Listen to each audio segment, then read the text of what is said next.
Espace TV. Espace TV, le 10 minutes.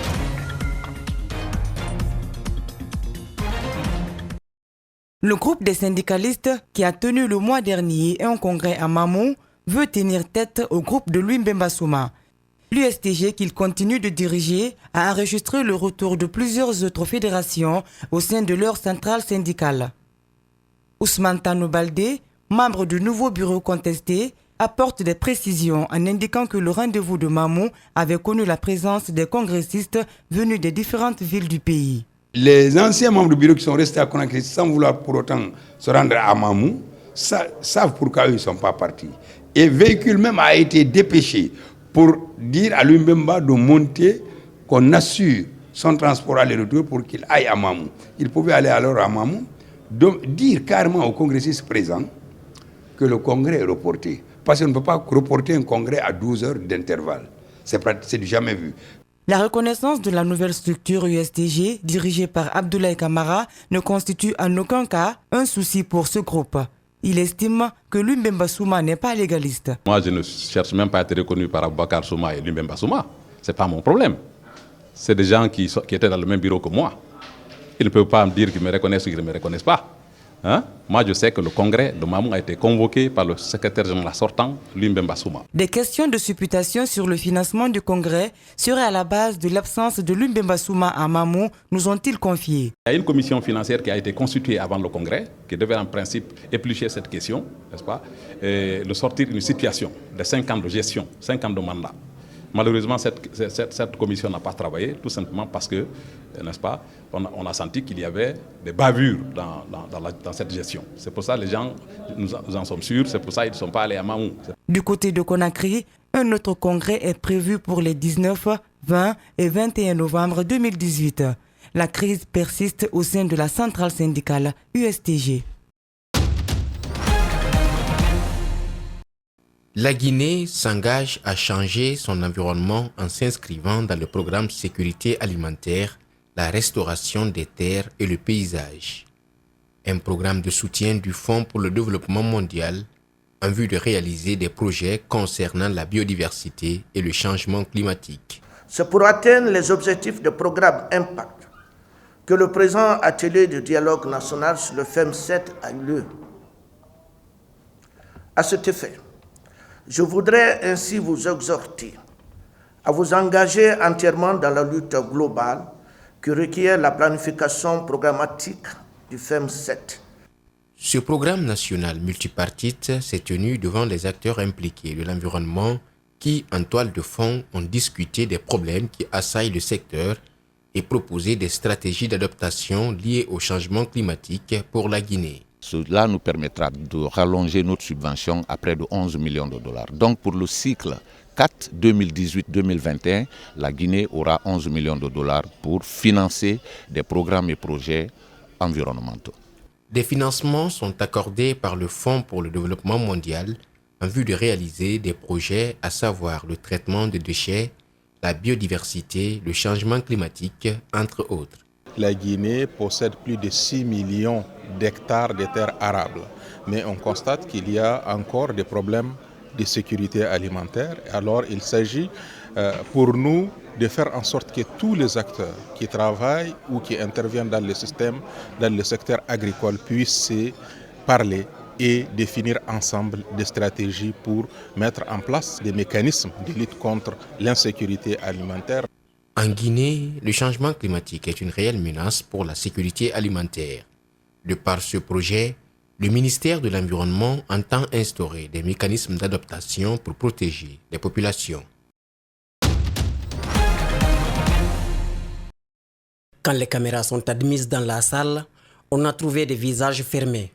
Un cadreur décide alors de remuer ces dames pour obtenir des sourires. Les jeunes dames profitent pour prendre des selfies.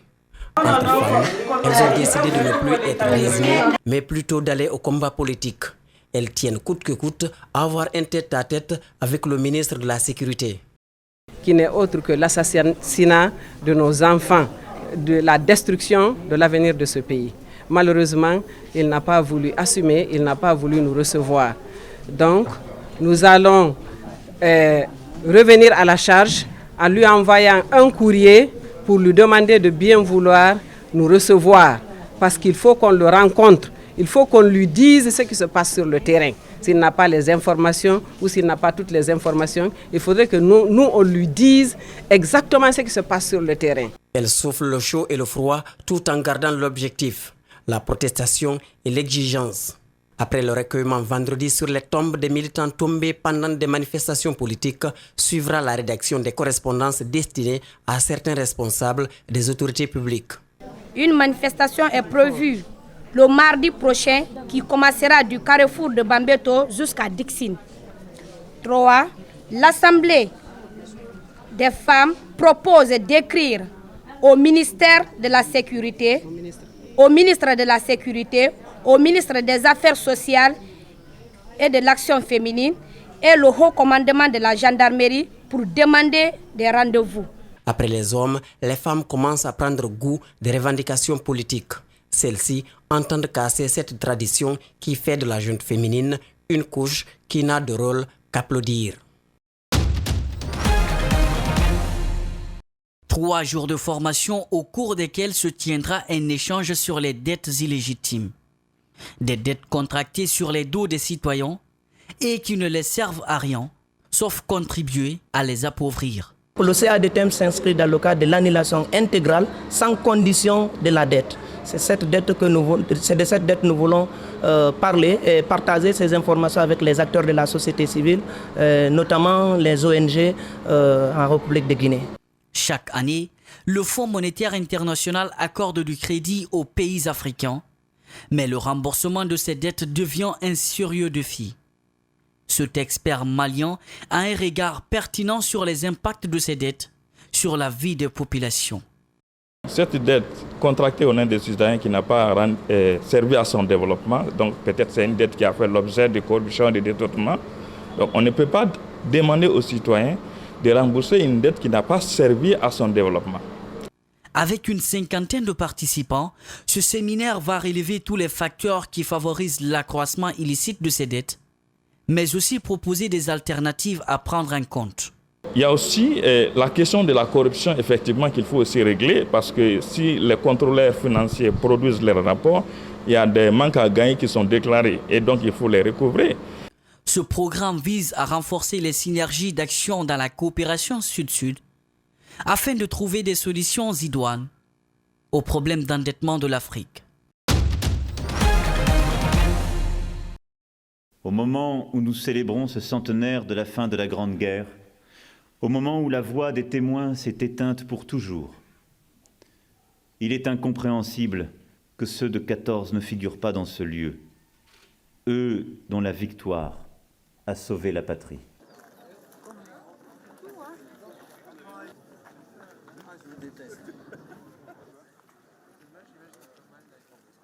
Ce de 14 est un monument pour les gens qui ont un ancêtre qui s'est battu ici ou un peu plus loin. Et c'est le caractère universel de ceux de 14, parce que Maurice Genevoix a fait 8 mois de guerre, et pour autant il s'est imposé par ses écrits comme le porte-parole de toute la génération du feu.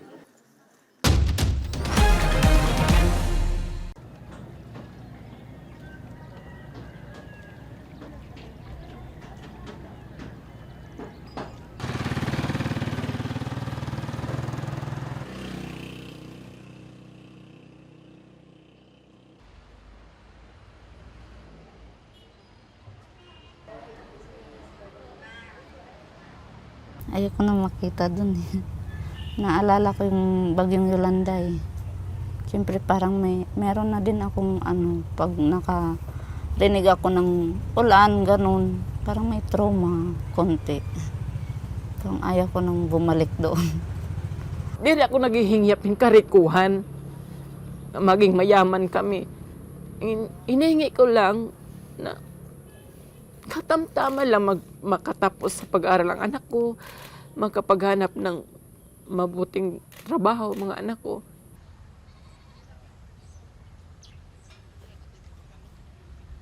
Kahit anong bagyo pa, kahit ilang bagyo pang lumaan sa amin, hopeful pa rin kami. Kasi patuloy ang buhay. Kahit bagyuhin man tayo, kahit ano pa, hindi naman tumitigil yung buhay natin hanggang buhay pa tayo.